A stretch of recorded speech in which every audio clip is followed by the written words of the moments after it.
Hello everyone, how are you doing on this fine day? If you're new here, hi, my name is Noah, and I am, The Bookworm. and here we talk about things to do with books and game books.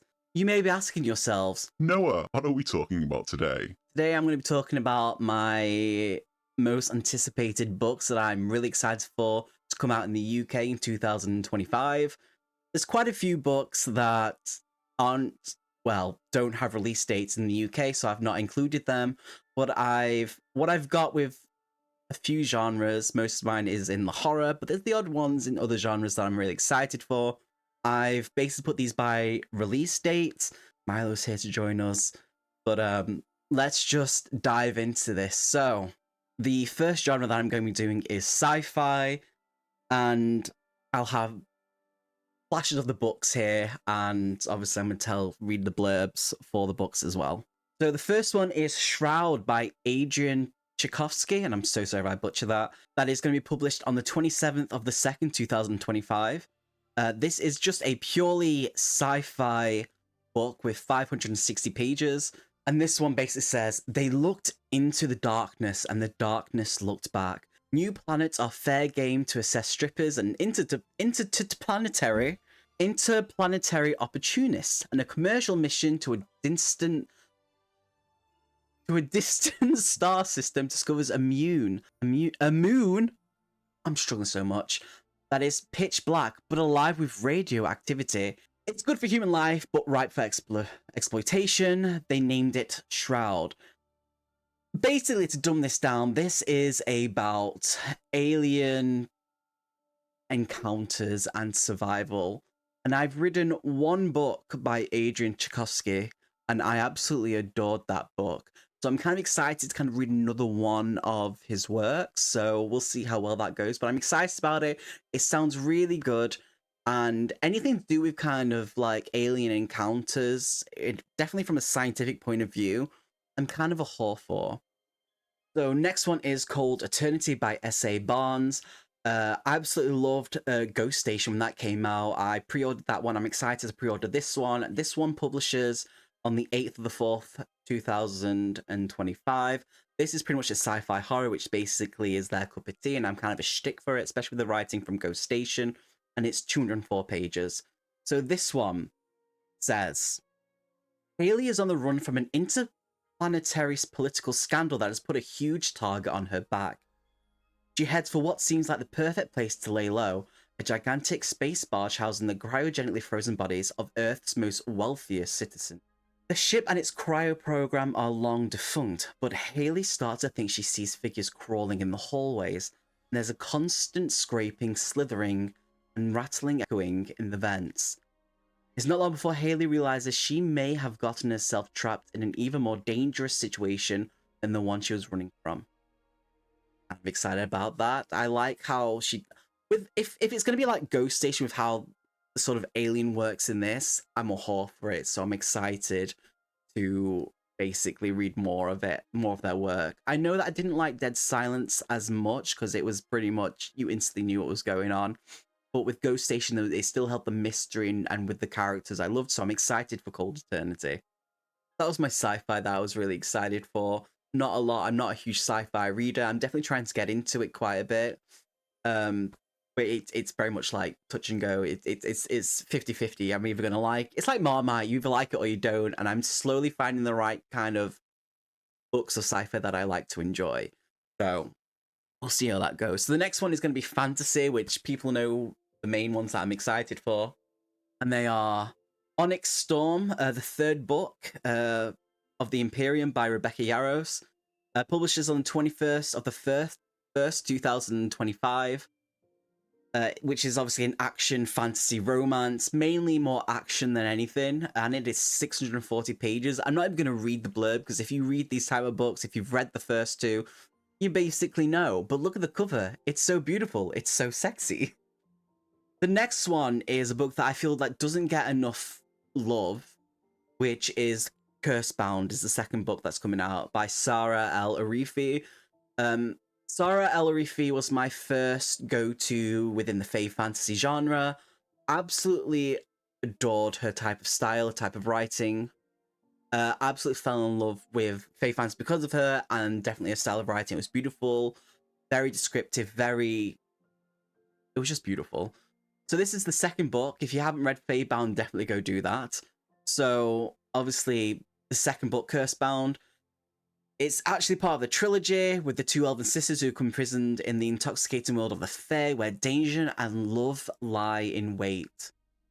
So Yiran is the main protagonist, and her sister Lettel find themselves torn between love and duty as the war between the Fae and Elven Kingdom heats up. It's definitely LGBT well representation as well. Nothing really is much about there, like blurb wise, for the book, but if you've read the first one, you know where it's going, and I'm so excited to get my grubby little hands on them. Sure. So the main one that I'm excited for is the horror. I'm a huge nerd for horror, and some of these, there's quite a lot of books that aren't coming out in the UK, so far as I know, and the ones that are, I basically put them down like I did with the others, the days they're coming out. But let's just dive into it, because I'm mainly a whore for horror. So the first one is Wake Up and Open Your Eyes by Clay McLeod Chapman. Publishes on the 7th of the 1st, 2025. This is a apocalyptic horror thriller and is 400 pages. And this one basically says, Noah Fairchild has been losing his formerly polite southern parents to far-right cable news for years. When his mother leaves him a voicemail warning him that the Great Reawakening is here, he assumes it's related to one of the main conspiracy theories she believes in. When his own phone calls go unanswered, Noah makes the long drive from Brooklyn to Richmond, Virginia. There he discovers his childhood home shambles, a fridge full of spoiled food, and his parents locked in a terrifying trance-like state in front of the TV. Panicked, Noah attempts to snap them out of it and get medical help. Then Noah's mother brutally attacks him. But Noah isn't the only person to be attacked by a loved one. Families across the country are tearing each other apart literally as people succumb to a form of possession that gets worse the more time they spend watching particular channels, using certain apps, or visiting certain websites. I also like that they're called Noah. They're like me. But I like the idea of that, of the, obviously, conspiracies, but also being, like, possessed by, like, the TV or something like that. I kind of like the idea of that. The next one that I'm excited about is At Dark, I Become Loathsome by Eric LaRocca. That's me trying to be fancy. It publishes on the 28th of the 1st, 2025. This is a horror splatterpunk, so definitely my cup of tea. And it's 224 pages. So, the blurb, look, just listen to this. If you're reading this, you've likely thought that the world would be a better place without you. A single line of text glowing in the darkness of the internet, written by Ashley Luton, who has often thought the same and worse in the years since his wife died and his young son disappeared. But the peace of the grave is not for him, it's for those he can help. Ashley has constructed a peculiar ritual for those who desire to die, is at war with their yearning to live for a better life. Struggling to overcome his own endless grief, one night, Ashley finds connection with Jinx, a potential candidate for Ashley's next ritual, spins a tale both revolting and fascinating. Thus begins a relationship that traps the two men in an ever-tightening spiral of painful revelations where long-hidden secrets are dragged, kicking and screaming, into the light. Only through pain can we find healing. Only through death we find new life. I'm excited for that. It sounds really good. The next one is, now this one I'm really, really, really excited about. This one is At the Bottom of the Garden by Camilla Bruce. This publishes on the 30th of the 1st, 2025. And this is a gothic paranormal horror, which is 368 pages. And I just love the twist of this already. Clara Woods is a killer, and perfectly fine with it too. So what if she takes a couple of lives to make her own a little bit better? At the bottom of her garden is a flower bed, long overgrown, where her late husband rests in peace. Or so she always thought. Then the girls arrive. Lily and Violet are her nieces, recently orphaned after their affluent parents died on an ill-fated anniversary trip. In accordance with their parents' will, the sisters are to go to their closest relative, who just so happens to be Clara. Despite having no interest in children, Clara agrees to take them, hoping to get her hand on some of the girls' assets, not just to bolster her dwindling fortune, but also establish what she hopes will be her legacy, a line of diamond jewellery. There's only one problem. Violet can see the dead man at the bottom of the garden. She can see all of Clara's ghosts and call them back into existence. Soon Clara is plagued by her victims and at war with the gifted girls in her care. Lily and Violet have become a liability and know far more than they should. Hey, I love that freaking the main character in this is a freaking serial killer. And second, that it also has a bit of that paranormal little dash of what the fuck. So in my mind, I think of Practical Magic, like, you know, with the sisters and stuff, and the garden bed, and the guy who used to sing, what was that song that he used to sing in the thing? Because I know they're making a second movie. What was it called? What was the song? I don't remember. I'm sure someone will come. Please comment if you remember the song for Practical Magic that the ghost sings. The next one is this one. I don't really read stuff in where it's kind of set in this sort of area, but it's called The Unworthy by Agustina Bastiraki. I'm so sorry if I butchered that. And this publishes on the 13th of the 3rd, 2025. And this is an LGBTQ horror. And it's 176 pages. And basically, this story revolves around a nun. Let me just read this. From her cell in a mysterious covenant, a woman writes the story of her life in whatever she can find. Discarded ink, dirt, and even her own blood. A lower member of the sacred sisterhood, deemed an unworthy. She dreams of ascending... Yes, Peanut. She dreams of ascending to the ranks of the enlightened, at the center of the convent, and of pleasing the foreboding superior sisters. Outside, the world is plagued by catastrophe. Cities are submerged underwater, electricity and the internet are non-existent, and bands of survivors fight and forage in a cruel, barren landscape. Inside, the narrator is controlled, punished, but safe. When a stranger makes her way past the it's convent, Noah. When a stranger makes her way past the convent walls, joining the ranks of the unworthy, she forces the narrator to consider her long-buried past and what she may be overlooking about the enlightened. As the two women grow closer, the narrator is increasingly haunted by questions about her own past, the environmental future, and her present life inside the convent. How did she get to the sacred sisterhood? Why can't she remember her life before? And what really happens when a woman is chosen as one of the enlightened? A searing dystopian tale about climate crisis, so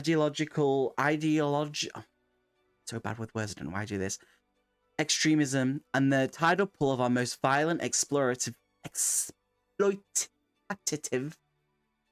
instincts. This is another unforgettable novel from a master of feminist horror. Now, I don't really read feminist horror as someone who's transgender, female to male. I tend to not dive into feminist stuff because I think, yes, there's good feminists, English, but I think a lot of the bad outweighs the good. And sometimes when it's in literature, I kind of struggle with it a little bit because they really go for the extreme. So I'm interested and I'm excited about it to see what this brings. I've only heard good things about this author because I know that they wrote Tender as the Flesh. A book that I've never read, but I've constantly had my eye on for a long time. Now this one, I've been waiting to come out for a while because I've only heard good things from other booktubers on the YouTube.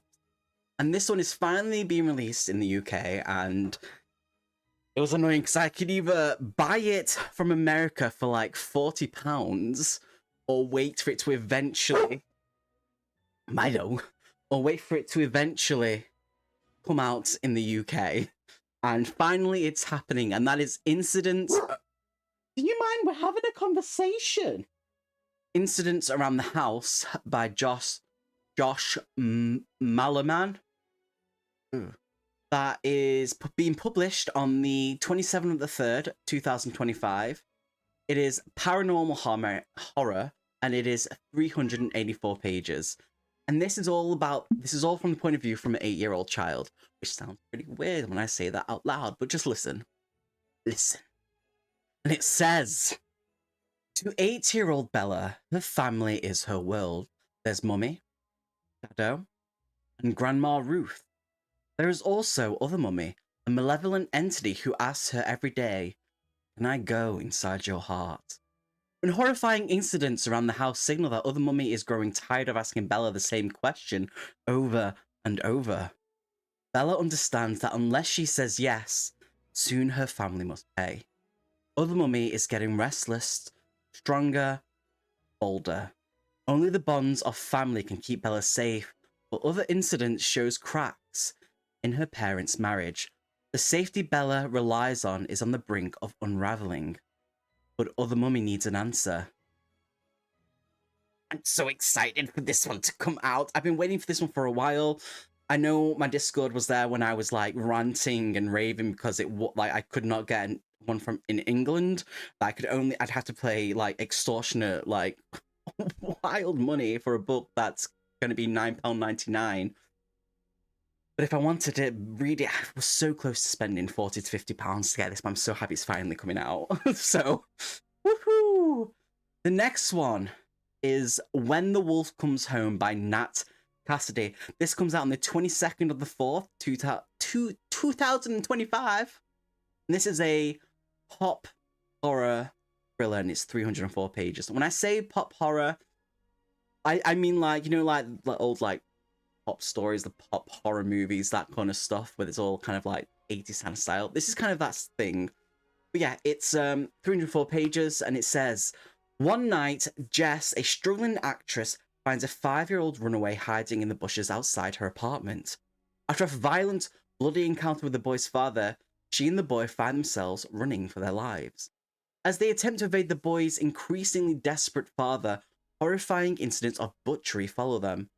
At first, Jess thinks she understands what they're up against, but she's about to learn there's more to these surreal and grisly events than she could have ever imagined.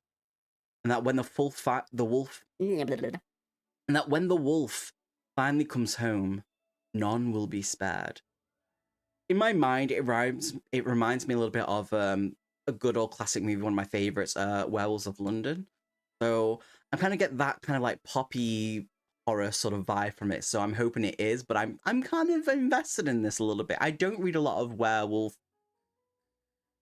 horror, weirdly enough. And then you keep your mouth shut because I can just imagine what you're gonna say. Now, this one drew me in because it reminds me of one of my favorite movies of all time, which is Little Shop of Horrors. Eat the Ones You Love by Sarah Maria Friggin. This publishes on the 22nd of the 4th, 2025 as well.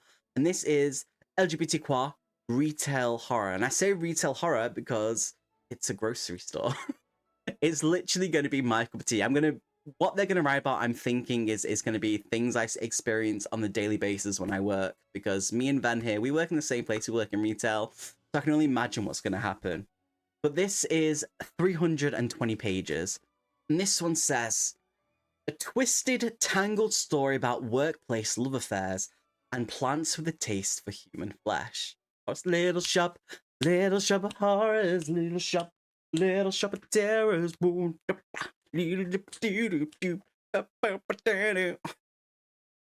During a grocery run to a local shopping centre, Shell Pine sees a help needed sign in a flower shop window. She's just left her fiancé, lost her job, and moved home to her parents' house.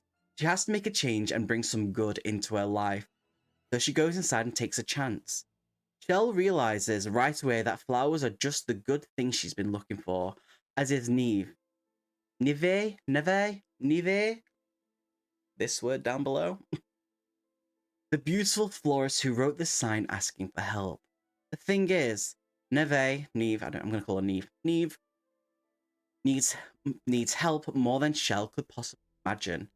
An orchid growing out of sight in the heart of the mall is watching them closely. His name is Baby, and the beautiful florist belongs to him. He's young, he's hungry, and he'll do just about anything to make sure he can keep growing big and strong. 'Cause if you feed me more, I can grow up big and strong. Anyway, he keep growing big and strong. Nothing he eats, nobody he eats can satisfy him, except the thing he most desires, Neve. He adores her and wants to consume her, must stop at nothing to eat the one he loves. I'm really excited about this one. I can't believe I have to wait so long. So long. I'm so excited for it though. The last two. So this one is The Girl in the Creek by Wendy N. Wagner. This publishes on the 24th of the 6th, 2025, and this is nature horror, and it's 272 pages. And this one says, the Clackamas National Forest has always been a sanctuary for evil, human and alien. The shadows of looming trees and long-abandoned mine shelters poachers and serial killers alike. Then there's the Ruin Hotel on the outskirts of picturesque small town Faraday, Oregon. Nestled in the foothills of Mount Hood, the one drowning in mushrooms and fungus not even the local experts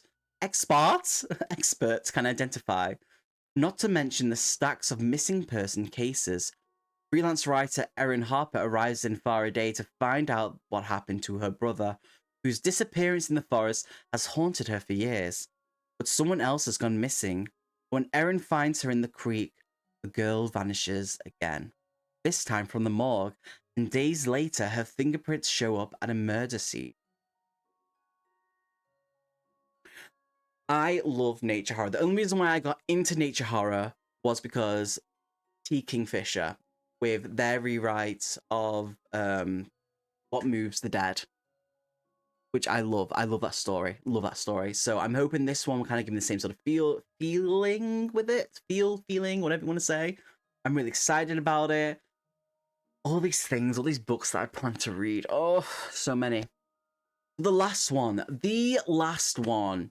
is 8114 by Joshua Hull. It publishes on the 26th of the 8th, 2025. It is a horror mystery, and it's 218 pages. And the reason why I want to read this one is mainly because it's from the point of someone who does podcasts. So let me just read you this. After returning to his hometown, Paul, oh my god, why are they giving me words? The beleaguered host of a small-time podcast discovers a longtime friend committed suicide in the dilapidated